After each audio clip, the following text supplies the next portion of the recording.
함께 기도드리겠습니다.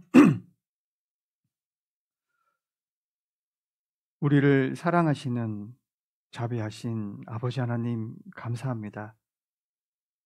허물과 죄로 영원한 형벌에서 예수 그리스도께서 우리를 대신해서 십자가에서 모든 피를 다 쏟아주시고 그 피로 우리의 모든 죄를 깨끗이 용서해 주시고 우리가 예수님의 피를 믿음으로 말미암아 구원 얻게 해주심을 참으로 감사드립니다.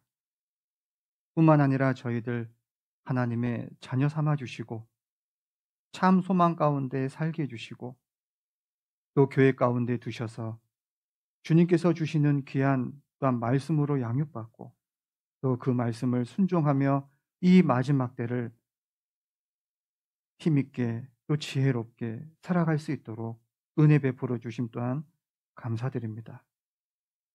오늘 주일을 맞이해서 하나님 말씀 앞에 나왔습니다. 우리에게 필요한 말씀으로 채워주시고 우리의 심령 가운데 주님 귀한 말씀이 새겨지고 또 그 말씀이 우리 마음 가운데 역사가 되고 우리가 삶 가운데 주님께 감사하며 찬양하며 주님께 영광 돌리는 삶으로 살아가길 원합니다. 주님 오실 날이 얼마 남지 않은 마지막 때 저희들 더욱 근신하고 끼어서 빛 가운데 살아갈 수 있도록 도와주시고 또 아직 우리 주변에 구원받지 못한 사랑하는 가족들, 이웃들 하루속히 하나님 말씀 앞에 나올 수 있도록 주님 도와주셔서 우리의 마음에 뜨거운 마음을 주시고 우리의 입술을 크게 외칠 수 있도록 하나님 인도해 주시기를 간절히 원합니다. 오늘 또 이렇게 하나님 말씀 앞에 나왔음에 우리 심령마다 주님의 귀한 말씀으로 또 힘을 주시고 또 어려운 가운데 고난 가운데 낙심 가운데 계신 분 있으시다면 하나님 위로해 주시고 또 은혜의 말씀으로 치유해 주셔서 또 힘있게 살아갈 수 있도록 하나님 도와주시기를 원합니다. 오늘 이 귀한 시간 주의 자비로운 손길에 의지합니다. 감사드리며 우리를 사랑해 주시는 주 예수 그리스도 이름으로 기도드립니다. 아멘.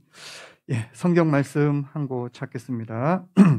데살로니가 전서 5장입니다.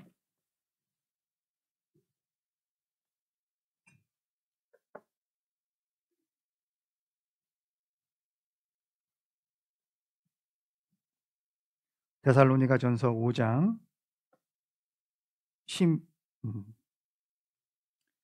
16절부터 18절까지입니다. 찾으셨으면 함께 읽겠습니다. 항상 기뻐하라. 쉬지 말고 기도하라. 범사에 감사하라. 이는 그리스도 예수 안에서 너희를 향하신 하나님의 뜻이니라. 예, 안녕하세요. 예, 반갑습니다. 이제 완전한 봄이 왔는데요.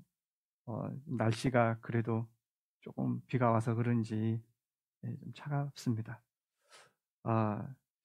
오늘 이렇게 우리 정성교회 형제 자매님들과 함께 또 이렇게 말씀을 또 배우고 또 하나님께서 이 마지막 때를 살아가고 있는 우리 이들에게 주시고자 하시는 말씀, 특별히 오늘 읽은 이 말씀은 신앙의 이 성공과 실패를 사실 좌우하는 말씀이다 여겨집니다. 우리는 이 말씀을요 다 암송하고 또 좋아하는 말씀입니다. 그런데 쉽지 않은 것 같아요. 왜냐하면 기뻐하란 것은 명령이지 않습니까? 그런데 앞에 보면 항상이라는 말씀이 있어요. 그러니까 기뻐할 수 있는데 기뻐해야 되는데 기뻐하라고 하는데 항상 우리는 항상 기뻐하며 살아갈 수 있을까? 한번 그거 생각해 봐야 되겠습니다. 그리고 두 번째는 쉬지 말고 기도하라. 기도해야 되는 줄 압니다. 기도해야 됩니다. 그건 마땅한 겁니다. 안 하면 안 됩니다. 그런데 더 적극적으로 쉬지 말고 기도하는 건 쉽지 않습니다. 또 범사에 감사하라. 감사할 일 많습니다. 시마다 때마다 우리가 감사할 일이 많은데 그렇지 못한 경우도 있거든요. 그러니까 이 말씀을 우리가 비춰보면 정말 마땅한 말씀이고 우리가 암송하고 외우고 묵상하고 또 내 자신을 돌아보는데 행동처럼 그러기 쉬운 말씀은 아니다라는 겁니다. 그런데 이게 명령이거든요. 하라. 하면 되지. 그런데 하나님께서 명령하신 이유가 있죠. 왜냐하면 그러지 못한 경우가 있습니다. 보니까 그 이름 중에 하라라는 이름이 참 많은 것 같아요. 예, 광주에도 하라. 예, 하라가 하라. 예. 예. 이게 하라. 제가 알고 있는 분도 벌써 한 몇 분 되네요. 예. 하라. 예. 그중에서 오늘 이 항상 기뻐하라. 그리고 쉬지 말고 기도하라. 범사에 감사하라. 이거 너무 중요한 말씀인 것 같아요. 아마 그 말씀을 순종하며 살아가는 사람은 어떤 사람이냐?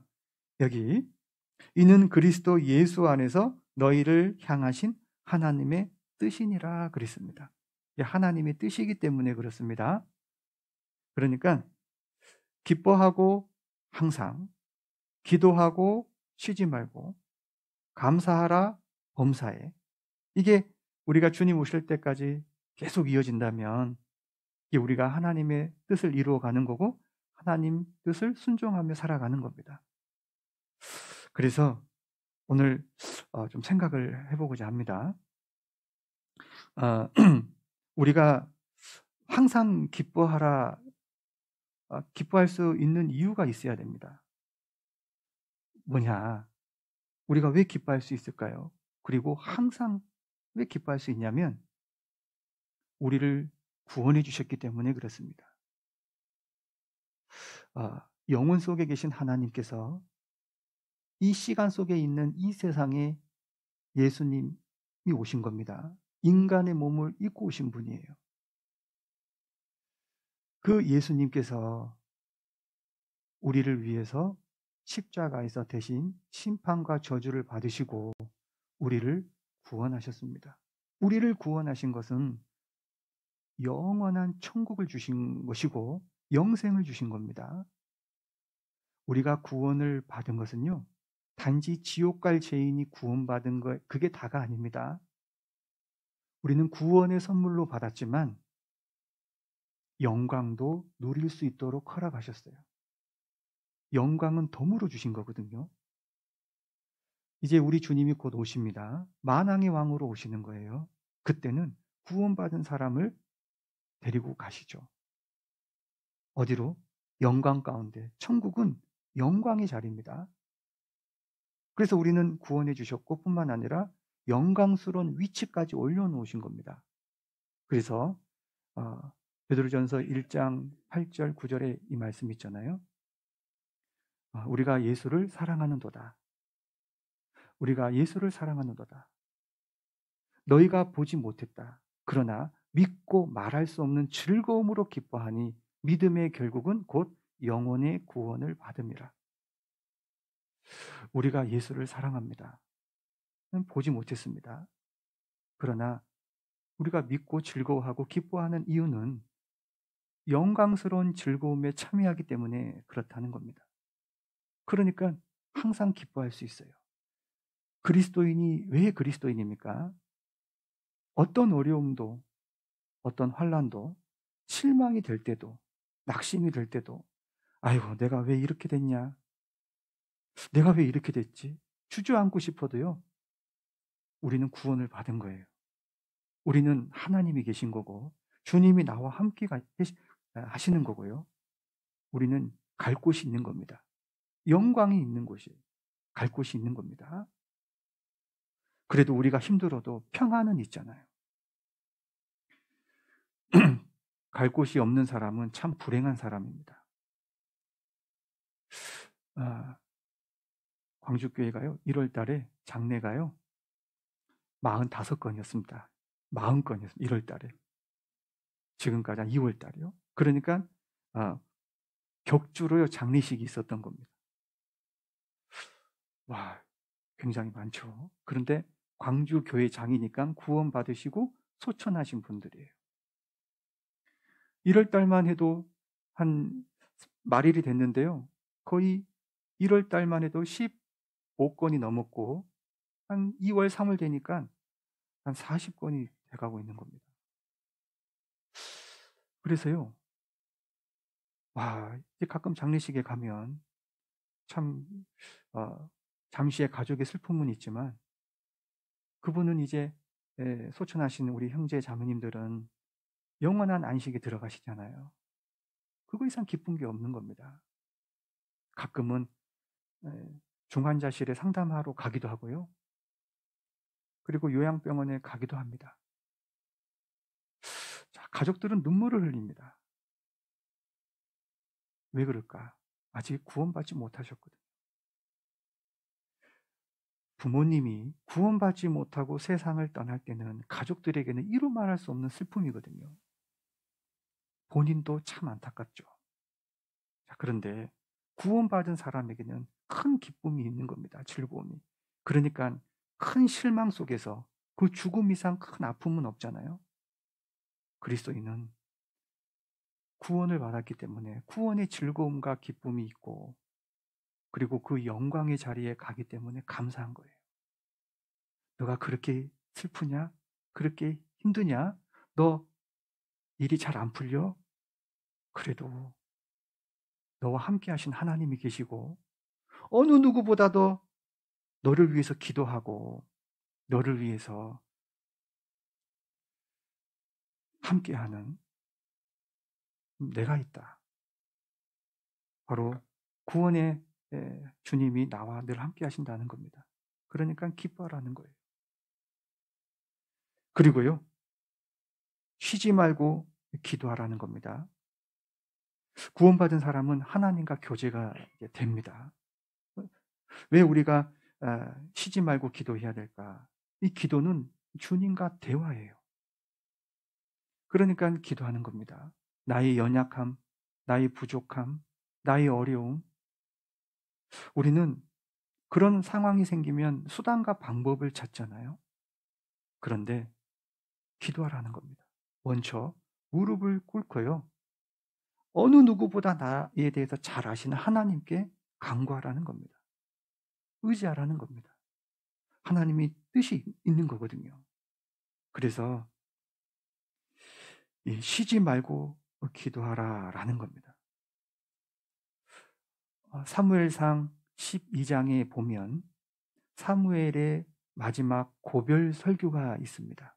사무엘은요, 사사이자 제사장이었습니다. 한나의 기도의 끝에 사무엘을 얻었잖아요. 그 한나가 얼마나 기도했어요. 분인나가 자꾸 마음을 들쑤십니다. 너는 자녀 없지? 나는 자녀 많다. 야, 하나님이 함께 계신다면 왜 너한테 자녀가 없을까? 막 비꼬는 겁니다. 성전에 올라가서 제사를 드리고 기도하는데 그럴 때마다 분인나가 마음을 들쑤시는 거예요. 그 결과 한나는 어떤 마음이었을까? 너무 답답한 거예요. 왜? 한나는 하나님을 경외하고 섬기는 여인이거든요. 그런데 자식이 없어요. 이스라엘에서 자식이 없다면 어떤 사람이냐면요, 뭔가 너가 하나님 앞에 잘못했잖아. 그러니까 그런 거 아니야? 자식은 축복이거든요. 그러니까 너 하나님 섬긴다는데 너 왜 그 모양이냐? 자식이 없냐? 분인 나는 자식이 하나가 아닙니다. 둘이 아닙니다. 분인 나는 자식이 있어요. 많아요. 상대적으로. 그래서요, 한나가 괴로운 거예요. 하나님. 그런데 이 한나의 마음은 끝까지 이 하나님께 기도합니다. 한나가 고통스러운 거는요, 사실 분인나가 들쑤시고 막 조롱하고 하는 것보다 하나님에 대한 어루만져 주심, 하나님에 대한 응답. 하나님, 난 정말 하나님 지금 의지하고 하나님 섬기는데 왜 저한테는 이럴까요? 한나는 정말 간절히 기도했습니다.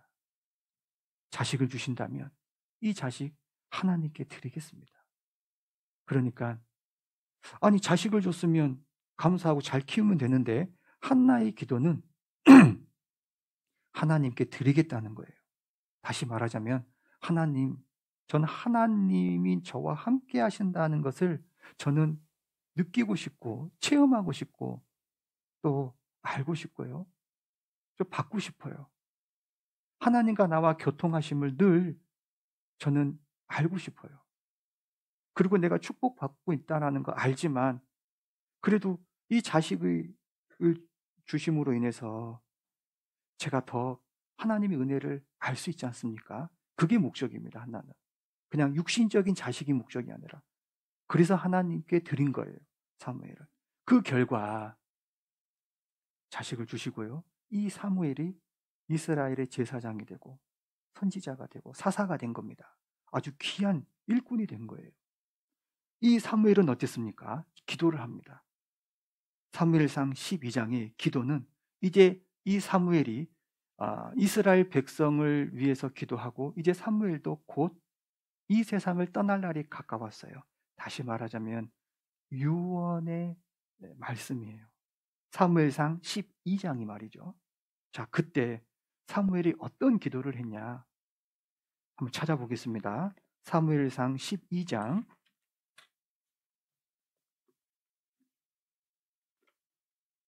사무엘상 12장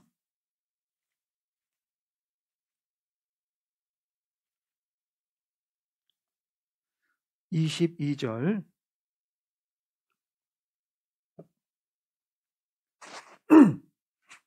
사무엘상 12장 22절 제가 읽겠습니다. 사무엘상 12장 22절 제가 읽겠습니다.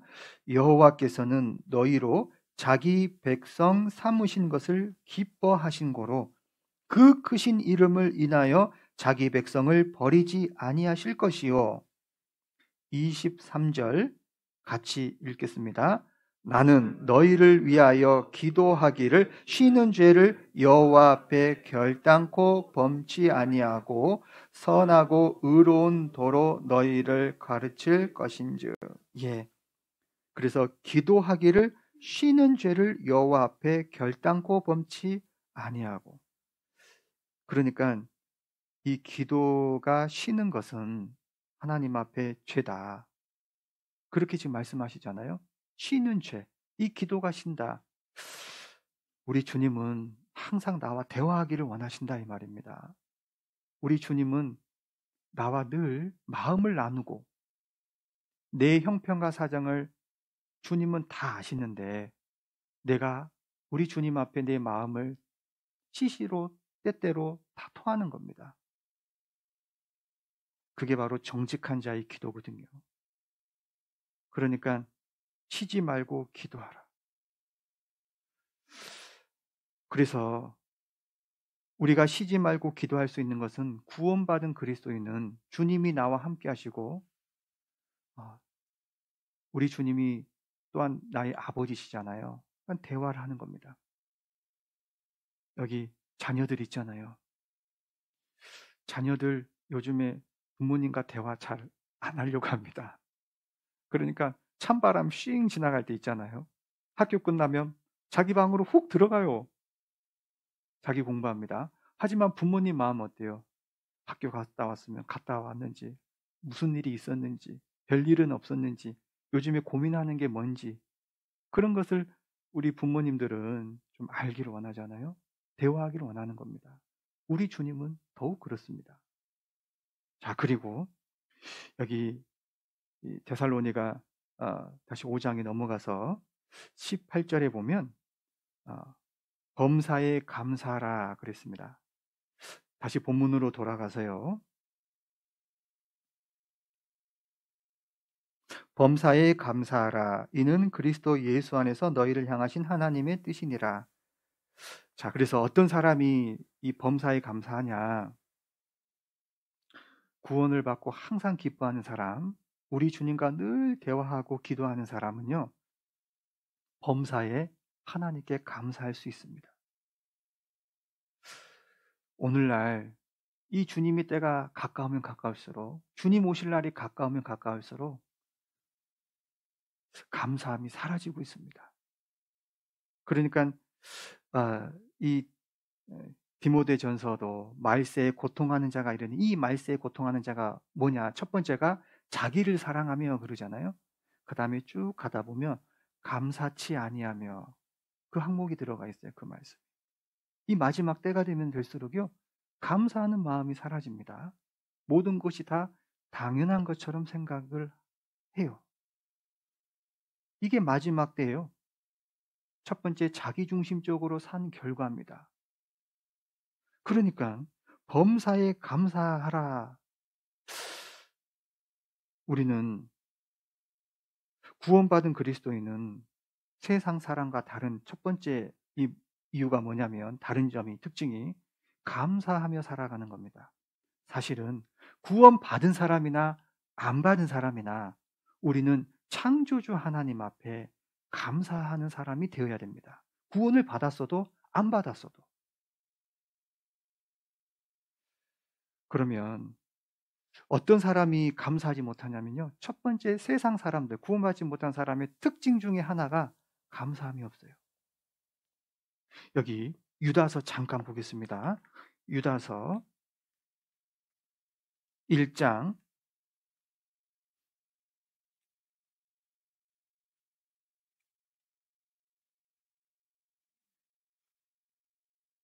1장 4절, 제가 몇 군데 읽겠습니다. 유다서 1장 4절.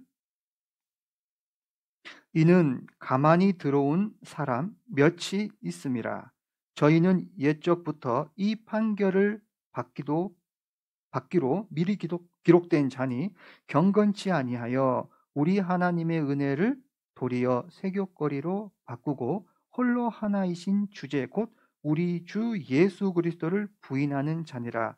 그러니까 이 유다서는 구원받지 않은 이 잘못된 믿음을 가진 사람 이단이요, 가만히 들어왔습니다. 가만히 들어왔는데, 여기 이는 가만히 들어온 사람 몇이 있습니다 하면서 그 특징이 뭐냐? 16절에, 유다서 16절에 이 사람들은 원망하는 자며 불만을 토하는 자며 그 정욕대로 행하는 자라.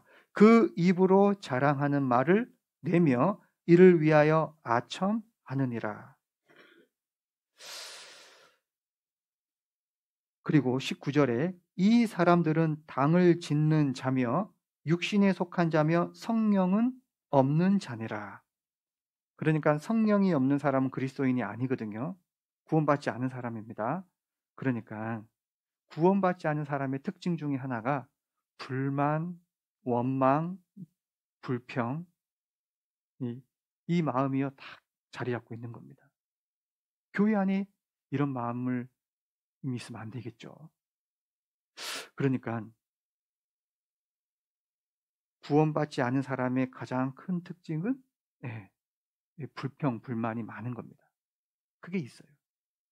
뭔가 문제를 삼죠. 이게 구원받지 않은 사람의 모습이다라는 겁니다. 자, 우리가요,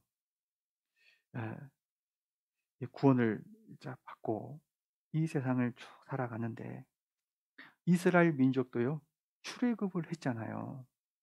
출애굽을 해가지고 홍해를 통과하고, 그리고 이제 광야길을 갑니다. 이 애굽에서 탈출할 때 이 중다한 잡족이 섞여서 나왔어요. 그런데 그 잡족이 원망, 불평이 참 많은 겁니다. 하나님이 인도하심으로 이 노예 생활에서 이제 탈출하게 돼서 구원을 받았잖아요. 근데 광야길을 가면서요, 불평 불만이 많은 겁니다. 하나님이 정말 싫어하는 게 뭐냐면 원망하는 겁니다. 감사할 줄 모르는 거예요. 그래서 많이 죽었거든요. 여기 한 곳 찾아보겠습니다. 고린도전서 10장입니다. 고린도전서 10장, 고린도전서 10장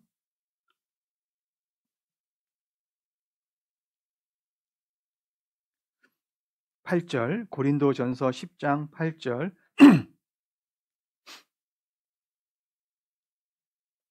제가 읽겠습니다. 고린도전서 10장 8절부터 11절까지인데요. 제가 읽겠습니다. 저희 중에 어떤 이들이 간음하다가 하루에 2만 3천 명이 죽었나니 우리는 저희와 같이 간음하지 말자. 저희 중에 어떤 이들이 주를 시험하다가 뱀에게 멸망하였나니 우리는 저희와 같이 시험하지 말자. 10절 같이 읽겠습니다. 저희 중에 어떤 이들이 원망하다가 멸망시키는 자에게 멸망하였나니 이는 저희와 같이 원망하지 말라. 그래서요, 원망하다가 많이 죽었습니다. 하나님께서 이 출애굽을 해주셨는데 이스라엘 민족이 어떤 죄를 지었냐? 특별히 이 고린도전서에 나오잖아요. 신약 말씀에 간음하다가, 그리고 시험하다가, 그리고 원망하다가. 자, 그러면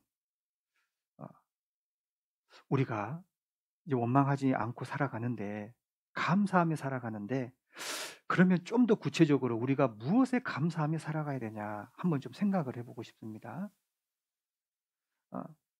우리는 무엇에 감사할까? 우리가 조금 그것을 생각을 좀 해보겠습니다. 시편 136편입니다. 시편 136편.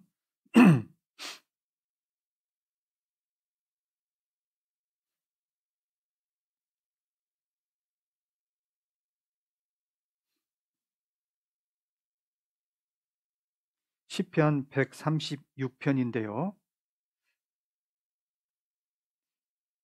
긴 말씀이지만 좀 우리가 생각을 해봐야 될 말씀이기 때문에 제가 읽겠습니다. 시편 136편 1절부터 9절까지, 1절부터 9절까지는 창조주 하나님께 감사하라 라는 말씀입니다. 무엇을 감사해야 되냐면 먼저 창조주 하나님, 우주 만물을 창조하신 하나님, 그리고 이 지구 안에 자연, 모든 법과 질서를 세우신 하나님, 그리고 우리 인간을 다스리시고 우리 인간을 이끌어 가시는 하나님, 그리고 내 안에 영혼을 주신 하나님, 감사라는 겁니다. 잠깐 읽겠습니다. 여호와께 감사하라. 그는 선하시며 그 인자하심이 영원함이로다. 모든 신에 뛰어나신 하나님께 감사하라. 그 인자하심이 영원함이로다. 모든 주에 뛰어나신 주께 감사하라. 그 인자하심이 영원함이로다. 홀로 큰 기사를 행하시는 이에게 감사하라. 그 인자하심이 영원함이로다. 지혜로 하늘을 지으신 이에게 감사하라. 그 인자하심이 영원함이로다. 땅을 물 위에 펴신 이에게 감사하라. 그 인자하심이 영원함이로다. 큰 빛들을 지으신 이에게 감사하라. 그 인자하심이 영원함이로다. 해로 낮을 주관케 하신 이에게 감사하라. 그 인자하심이 영원함이로다. 달과 별들로 밤을 주관케 하신 이에게 감사하라. 그 인자하심이 영원함이로다. 지금 1절부터 9절까지는 창조주 하나님께 감사하라 라고 말씀하십니다. 지금 이제 봄입니다. 봄에는 봄비가 내립니다. 봄비가 내리지 않으면 새싹이 돋아날 수가 없죠. 봄비가 내립니다. 가는 비가 내립니다. 왜? 새싹이 잘 돋아나라고. 여름이 됩니다. 장맛비가 내립니다. 굵은 비가 내려요. 왜? 찌기를 다 몰아내고 바닷 가운데로 인도하는 겁니다. 몰아내는 거예요. 그 더러운 것들, 찌기들. 그래서 여름에는 장맛비가 내리면서 여름의 더위를 식혀주잖아요. 가을이 되면 비가 잠시 멈춥니다. 그리고 따뜻한 그 따스한 햇볕이 쫙 쬐어서요. 곡식이 잘 익을 수 있도록, 그래서 우리가 먹고 살 수 있게 해주십니다. 겨울이 되면 비가 멈추고 영상 2도가 되면 이 눈이 내립니다. 눈이 내리지 않으면 식물은 다 얼어 죽습니다. 식물이 얼어 죽으면 동물도 먹을 게 없어요. 죽어요. 식물도 죽고 동물도 죽고 그러면 사람이 살 수가 없는 거죠. 이 자연을 누가 다스려 가냐? 하나님이 다스려 가는 겁니다. 그러면 이 우주, 광대하신 하나님은요, 무한히 크신 분입니다. 너무 크신데 도대체 이 지구는 하나님 보시기엔 너무 작거든요. 이 지구라는 것은요, 이 통에 물 한 방울과 같다고 말씀하셨잖아요. 너무 작은 겁니다. 먼지만한 존재예요, 하나님 보실 때. 그런데 우리가 이 지구 안에 살고 있고, 이 지구 안에서도 대한민국이라는 곳에 있고, 그 대한민국이라는 곳에 강원도라는 곳에 내가 살고 있고, 그 강원도라는 곳에 그 정선이라는 지역에 살고 있고, 그 정선이라는 곳에 내가 이곳에 있다. 왜 하나님은 나를 알아주시고 그럴까? 영혼이 있기 때문에 그렇습니다. 우주 만물을 창조하신 하나님이 나를 귀히 보시는 이유는 내 안에 영혼이 있기 때문에 그런 겁니다. 왜 우주 만물이 있습니까? 하나님의 강대하심을 우리에게 일깨워 주시려고요. 우리는 하나님께 감사할 수밖에 없잖아요. 그런데 우리는 뭔가 좀 부족하고 가진 게 없어 상대적으로 남들은 다 있는데 나는 왜 이럴까? 우리는 생명과 호흡과 만물을 누리면서 살고 있습니다. 그렇지 않습니까? 감사한 거예요. 그래도 우리는 굶어 죽진 않지 않습니까? 이 지구상에 굶어 죽는 사람 많습니다. 아픈 사람 참 많더라고요. 우리가 몰라서 그렇죠? 요즘에 아파서 병원 가면 치료하기도 참 어렵습니다. 우리가 부족하더라도요, 교회 안에서 함께 주님 일 하면서 교제하고 사랑을 나누고 말씀을, 복음을 전하고 이게요, 너무 감사한 거예요. 생명과 호흡과 만물을 친히 주시는 우리 하나님, 다 공짜잖아요. 다 은혜잖아요. 여기서 혹시 뭔가 남이 가진 것 내게 없다고 참 어려워하신 분 계실까요?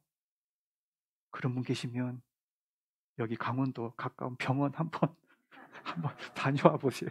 정말 감사할 겁니다. 진짜예요. 며칠 전에도 잠깐 병원에 갔는데요. 신방을 가면요. 와, 참 힘드신 분들이 참 많더라고요. 그분들이 원하는 게 뭐냐면 물 한 모금 제대로 먹어보는 거래요. 한번 병원에 갔습니다. 수술을 하시는 우리 형제님, 집사님이신데요. 아유, 지금 하고 싶은 게, 먹고 싶은 게 뭐예요? 다 필요 없고, 약간 시원한 콜라 한 잔 먹고 싶어요. 그러시더라고. 참, 우리는 감사할 게 너무 많아요. 찾아보십시오. 얼마나 많아요. 내가 지금까지 온 것은요, 하나님의 은혜입니다. 하나님의 인도하심이에요. 이 탕자가 아버지 재산을 먼저 당겨서 받았잖아요. 그리고 어땠습니까? 흥청망청 다 썼어요. 그래서 이 짐승 옆에서 쥐염 열매 먹다가 내가 왜 이렇게 살아? 하고 돌이켰거든요. 그때 돌이킬 때 이 탕자의 마음에 아버지를 생각하기 이전에 하늘을 생각했다 그랬어요. 하늘을 생각하고 그 다음에 아버지를 생각한 거예요. 하늘을 뭡니까? 바로 하나님을 생각하고 그 은혜를 생각하고 돌이켜서 아버지 사랑을 생각하고 온 거예요. 우리는 하나님께 받은 은혜가 참 많습니다. 시편 여기 136편 여기 10절입니다. 10절 애굽의 장자를 치신 이에게 감사하라. 그 인자하심이 영원하미로다. 이스라엘을 저희 중에서 인도하여 내신 이에게 감사하라. 그 인자하심이 영원하미로다. 12절 강한 손과 펴신 팔로 인도하여 내신 이에게 감사하라. 그 인자하심이 영원하미로다. 홍해를 가르신 이에게 감사하라. 그 인자하심이 영원하미로다. 이스라엘로 그 가운데 통각해 하신 이에게 감사하라. 그 인자하심이 영원함이로다. 15절 바로와 그 군대를 홍해에 엎드러 들이신 이에게 감사하라. 그 인자하심이 영원함이로다. 딱 10절이 와보니까 이제는 이 출애굽에 대한 말씀을 하시죠. 1절부터 9절까지는 창조주 하나님에 대한 말씀을 하시는데 출애굽에 대한 말씀을 하십니다. 이 말씀은 뭐냐?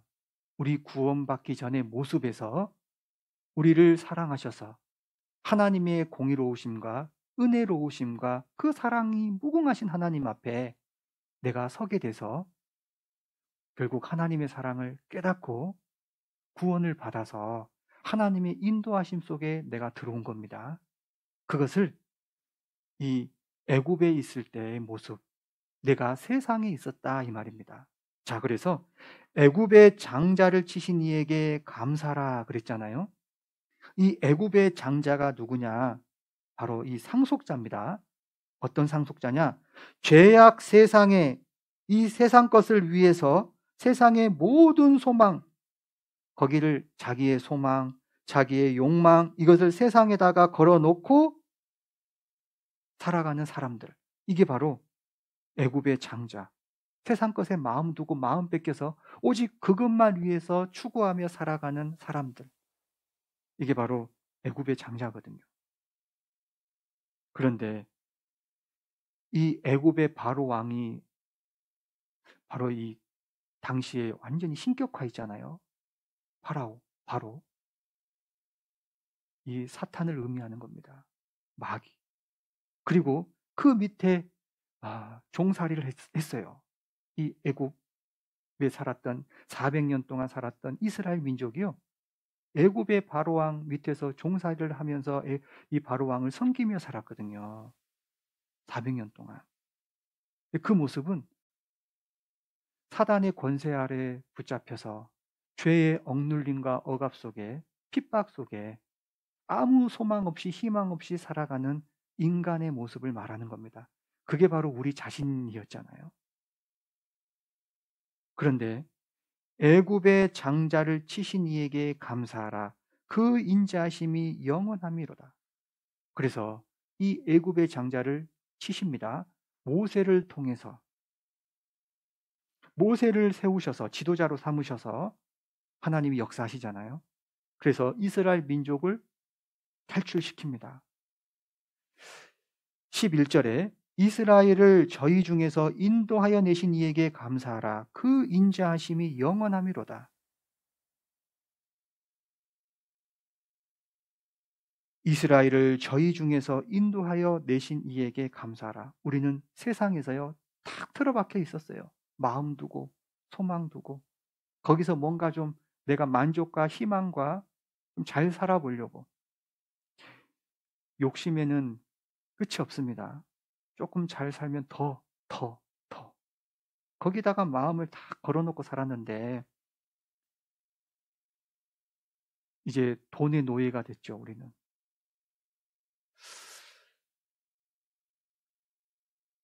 이스라엘을 저희 중에서 인도하여 내신 이에게 감사하라. 저를 건져주신 겁니다.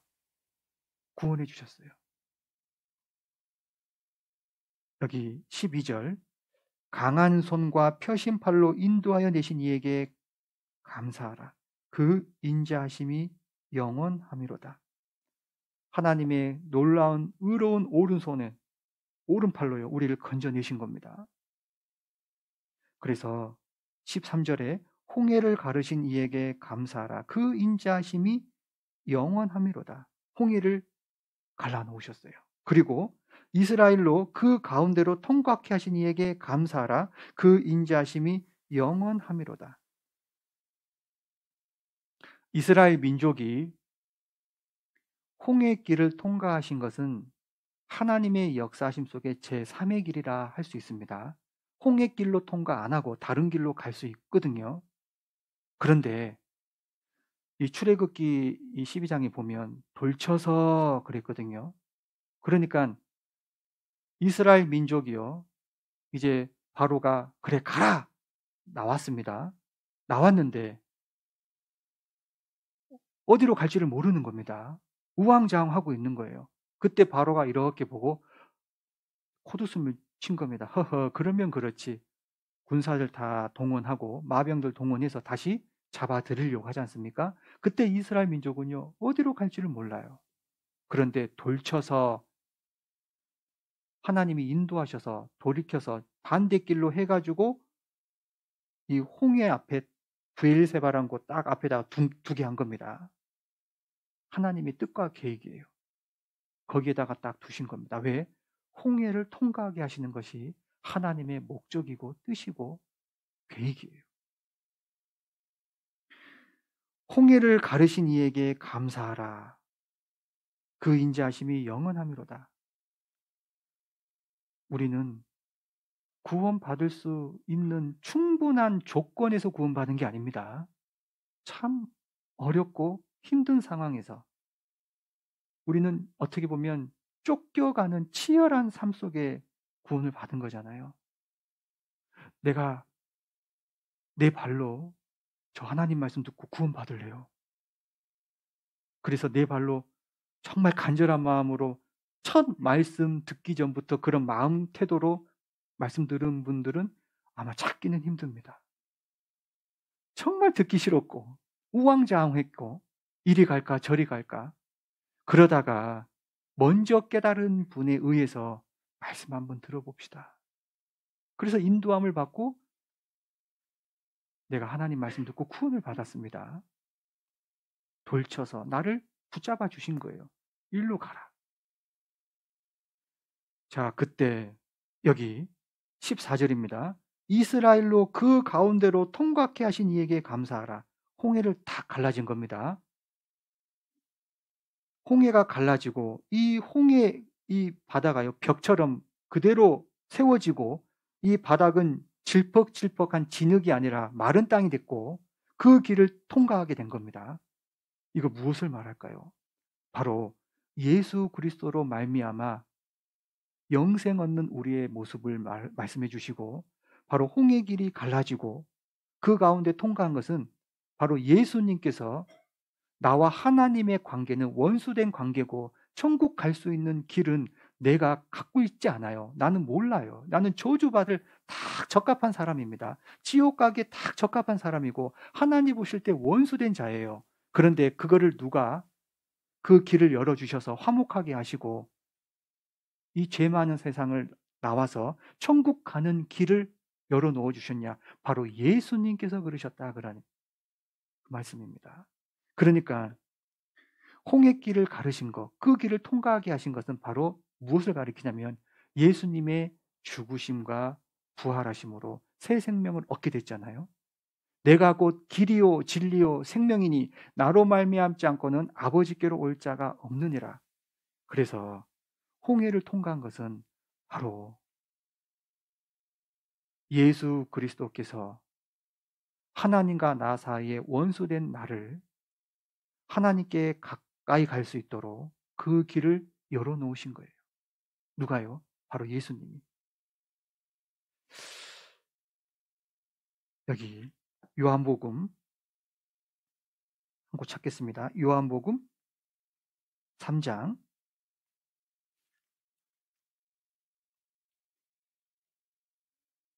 요한복음 3장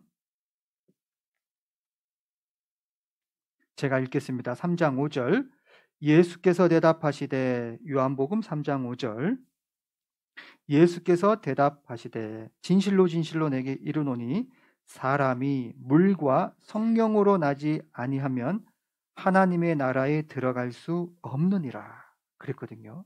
자, 그래서 이 물은 심판을 말합니다. 죽음을 말하는 거예요. 홍해를 통과하게 하신 것은 이 물은 예수 그리스도의 그 죽으심과 부활하신 표다 그랬거든요. 베드로전서에는. 그러니까 홍해를 통과한 것은 바로 예수 그리스도의 죽으심을 말하고 바로 예수 그리스도의 죽으심은 하나님과 나와의 사이에 그 길을 여신 거고 그리고 예수 그리스도가 살아나심은 그 길을 통과했을 때 우리에게 새 생명이 들어온 거예요. 성령이. 그리고 나서 예수님께서 죽으심과 심판하심으로 어떤 일이 벌어졌냐?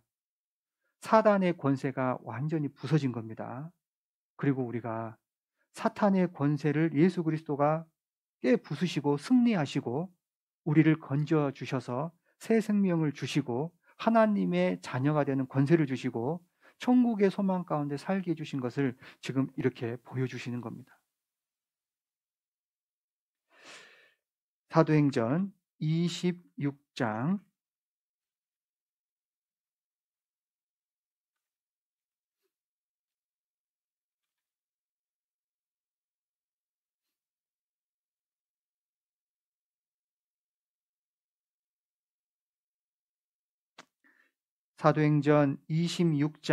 17절 제가 읽겠습니다.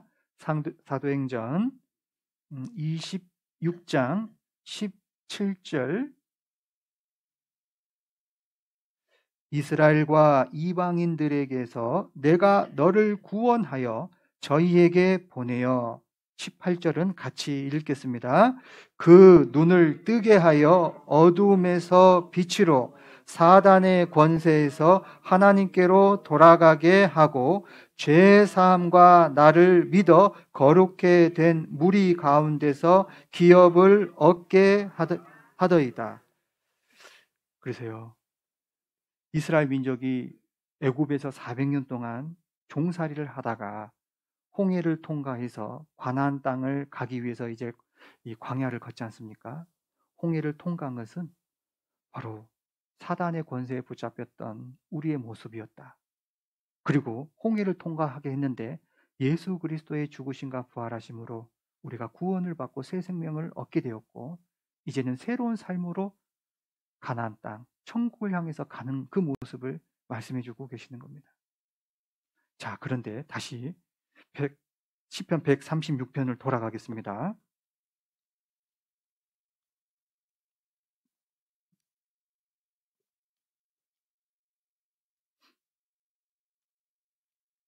시편 136편 16절 시편 136편 16절 시편 136편 16절 여기 같이 한번 읽겠습니다. 그 백성을 인도하여 광야로 통과케 하신 이에게 감사하라. 그 인자하심이 영원함이로다. 다 좋은데 이제 이 광야를 만난 겁니다. 이스라엘 민족이요, 이제 광야를 통과해야 되거든요. 그런데 광야는 쉴 곳이 못 되잖아요. 아주 뜨거운 태양이 비춰지고 사막이고 물도 없고 먹을 것도. 그런데 광야를 통과케 하신 이에게 감사하라라는 겁니다. 이 광야의 길은 고난의 길이거든요. 그 고난의 길을 통과하라는 겁니다. 그리고 감사하라고 말씀하시는 거예요. 고난받기를 누가 원하겠습니까? 우리 본심에 좀 피할 길만 있으면 좋겠다. 그런데 성경 말씀하시기를 이 고난이 없으면 영광이 없는 겁니다. 이스라엘 민족은 반드시 이 광야를 통과를 해야 돼요. 그리고 천국의 모형인 그림자인 이 가나안 땅을 들어가는 겁니다. 왜 우리에게 고난을 허락하셨을까? 이 이스라엘 민족에게 이 광야를 허락하셨을까? 40년 동안. 하나님은 분명한 목적이 있습니다. 광야가 없으면요, 이스라엘 민족은 가나안 땅 들어가는 데 있어서 그 영광이 뭔지를 모르고, 그리고 하나님의 사람으로서 하나님의 증인으로서 살아가는데 하나님께 영광을 돌릴 수가 없습니다. 고난이 없으면. 우리가 살아가는 목적이 뭐냐면 하나님 영광을 위해서 사는 겁니다. 먹든지 마시든지 무엇을 하든지 다 아버지 하나님 영광을 위해서 사는 겁니다. 나에게 건강을 주신 것도 하나님의 영광을 위함이요. 내가 음식을 먹는 것도 하나님 영광을 위함이고, 내가 공부하는 것도, 취업을 준비하는 것도, 가정생활하는 것도, 아내의 역할을 하는 것도요, 사실은 하나님의 영광이고, 직장 안에서도 아버지 하나님 영광을 위해서 하는 겁니다. 그런데 그 가운데 어려움이 있는 거예요. 고난이 있는 겁니다. 시련이 있는 겁니다. 예상치 못한 상황들이 많이 벌어지는 겁니다. 왜 그럴까? 이스라엘 민족은 광야를 통과해야 됩니다. 자, 이스라엘을 왜 광야를 통과케 하셨을까? 몇 가지 우리가 좀 교훈을 받고자 하는데요. 광야를 통과케 하신 이에게 감사하라 그랬습니다. 신명기 8장 찾아보겠습니다. 신명기 8장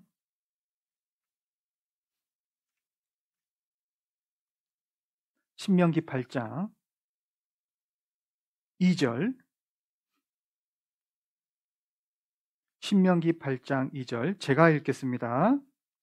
내 하나님 여호와께서, 신명기 8장 2절,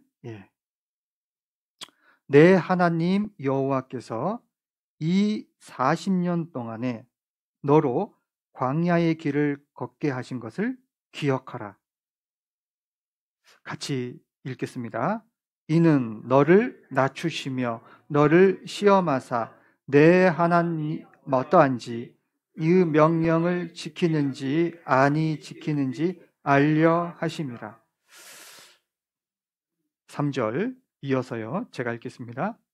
너를 낮추시며 너로 줄이게 하시며 또 너도 알지 못하며 내 열조도 알지 못하던 만나를 네게 먹이신 것은 사람이 떡으로만 사는 것이 아니요 여호와의 입에서 나오는 모든 말씀으로 사는 줄을 너희로 알게 하려 하심이니라. 첫 번째는 뭐냐? 낮추시는 거예요. 고난이 올 때 첫 번째는 내 마음을 낮추시는 겁니다. 내 마음을 낮추셔가지고 어떻게 하냐? 하나님의 은혜를 더욱 깊이 깨닫게 해주십니다. 내 마음이 낮아질 때 우리는 하나님을 부르짖을 수밖에 없잖아요. 이스라엘 민족이 첫 번째 이 40년의 시간 동안 훈련받게 하는데, 단련하시는데, 고난을 허락하시는데 그것은 나를 낮추시며 시험하셔서 하나님의 말씀을 순종하며 살게 하는 겁니다. 우리가 고난이 오지 않고 평범하게 평안 가운데 살아갈 때는요, 하나님의 은혜가 얼마나 큰지 잘 모릅니다. 내가 겸손하고 낮아질 때. 그런데 사람은 근본적으로요, 마음이 낮아지지가 않아요. 마음이 높아져 있거든요. 구원을 받을 때 생각해 보십시오. 하나님, 저 살려주세요. 저 지옥 갈 수 없습니다. 무섭습니다. 저 건져주십시오. 그런 낮은 마음 속에 하나님의 은혜가 있었고 구원해 주셨잖아요. 우리가 삶 가운데도 마찬가지입니다. 하나님의 은혜는 골짜기에 흐르고 있어요. 산꼭대기에는 물이 없습니다. 물은 위에서 아래로 내려옵니다. 아침에 이렇게 오다가요, 진짜 되게 자연이 아름다워서 하나님, 저도 모르게. 그런데 오다가 물이 흐르는데요, 골짜기에 맑은 물이 쫙 흐르고 있는 겁니다. 성경의 물은 은혜이자 말씀을 말씀하거든요. 이 물이 어디 흐르냐면요, 산꼭대기는 없고요, 골짜기에 있어요. 골짜기 바닥에 흐르는 겁니다. 주님은요, 우리에게 은혜 주시기를 원하고 쌓아두신 은혜를 주시길 원해요. 내가 언제 말씀이 깨달아지냐면 내 마음을 낮출 때, 겸손할 때, 그때 이 말씀이 너무 단 거예요. 이 말씀이 너무 힘이 되는 겁니다. 이 말씀이 나에게 위로가 되는 거예요. 시편 119편을 잠깐 찾겠습니다. 시편 119편 119편 50절 시편 119편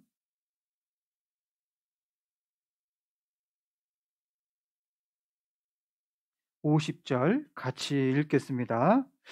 이 말씀은 나의 곤란 중에 위로라. 주의 말씀이 나를 살리셨음이니이다. 주의 말씀이 나를 살리셨다 그랬잖아요. 주님의 말씀은 나를 살리는 말씀입니다. 말씀은 하나님이시다 그랬거든요. 그러니까 내가 마음이 낮아졌을 때요, 주님이 나에게 더욱 깊이 들어와요. 왜? 주님은 겸손하신 분이니까. 주님은 낮으신 분이니까. 예수님께서 예루살렘을 입성하실 때 말 타고 갔습니까? 사자 타고 가셨습니까? 말이요? 나귀 타고 가셨습니다. 아유, 지금 점심시간이 다가오는데, 예. 뭘 타고 가셨냐고요? 나귀를 타고 가셨어요. 예수님은 정말 겸손하신 분이에요. 나귀를 타고 예루살렘을 입성하셨어요. 봐보십시오. 예루살렘은요, 과거 600년 동안 이방인들에게 짓밟힘을 받았던 곳입니다. 이스라엘은. 그럴 때 이스라엘 짓밟으러 왔을 때 이 주변 국가의 나라들은 뭐 타고 왔을까요? 말 타고 왔거든요. 멋있게 타고 왔어요. 정복을 했습니다. 그런데 만왕의 왕이신 예수님은 무엇을 타고 왔냐? 나귀 타고 오신 거예요. 성경의 나귀는 부정한 짐승입니다. 첫 태생은 나귀는요, 하나님께 드릴 수가 없어요. 왜? 부정한 짐승이기 때문에. 이 나귀는 누구를 가리킵니까? 우리 각자입니다. 우리는 부정한 자였거든요. 부정한 자를 구원하셔서 우리를 타고 가시기를 원하셔요. 이 나귀의 모습이 부정한 짐승인데 우리가 부정한 자였고 우리를 구원하셔서요, 우리를 쓰시는 겁니다. 하나님은 겸손한 자를 쓰시고 낮은 자를 쓰십니다. 하나님의 법칙이자 하나님께서 원하시는 거예요. 그래서 우리가 구원받으면 참 중요한 덕목 중에 하나가 겸손과 온유잖아요. 그래서요, 이스라엘 민족을 낮추신 거예요. 왜? 하나님을 잘 몰라요. 하나님을 배워야 돼요. 여호와 하나님이 어떤 분인지 잘 모르는 겁니다. 배워야 됩니다. 우리 형제님들도 군대 가셨잖아요. 군대 가면 뭘 잘 압니까? 군대 가면 일단 박사나 교사나 교수나 많이 배운 사람이나 못 배운 사람이나 모든 사람이 군복을 딱 입잖아요. 그러면 이등병, 신병입니다. 몰라요. 그래서 어리버리 막 그런 말 하잖아요. 그런데 하나님께서 이스라엘 민족을 출애굽 딱 해놓고 뭐라고 말씀하시냐면 군대다 그래요. 군대. 출애굽기 12장 찾아보겠습니다. 출애굽기 12장 41절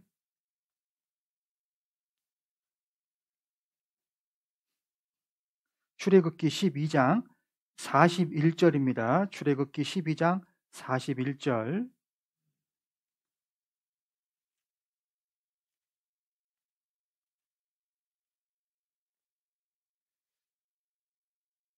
제가 읽겠습니다.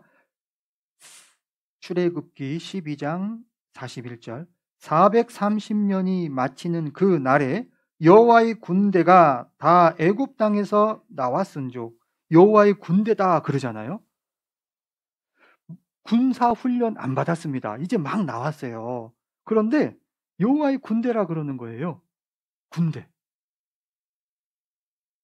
군대는 명령으로 살고 명령으로 죽습니다. 우리는 군사입니다. 구원받은 하나님의 군사.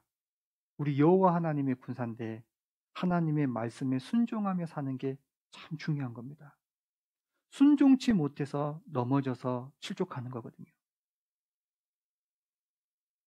그래서 이스라엘 민족이 필요했던 것은 하나님의 말씀을 알게 해서 그 말씀을 순종하게 함으로 하나님이 어떤 분인지, 정말 참신이고 오직 그분만이 유일하신 하나님이시며 우리를 구원해 주신 절대자, 구원자, 은혜의 하나님이라는 것을 깨닫게 해 주시길 원했던 겁니다.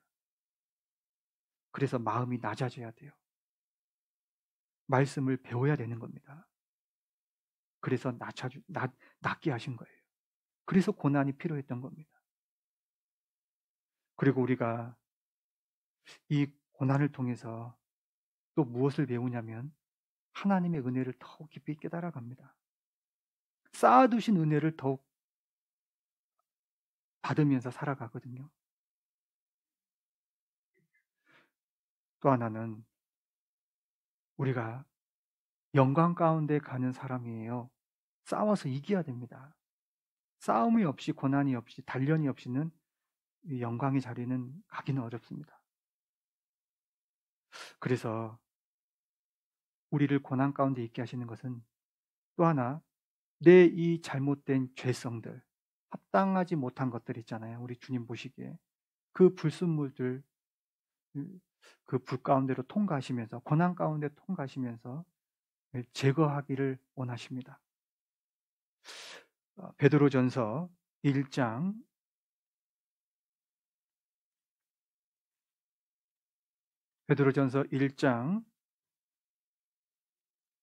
7절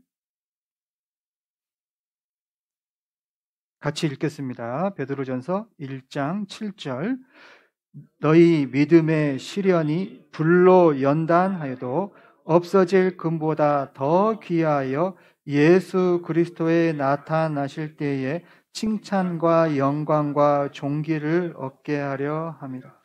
예, 너희 믿음의 시련이, 내가요, 우리 주님을 알고 있는 이 믿음, 내가 갖고 있는 이 믿음은요, 그냥 그대로 있기를 원치 않으십니다.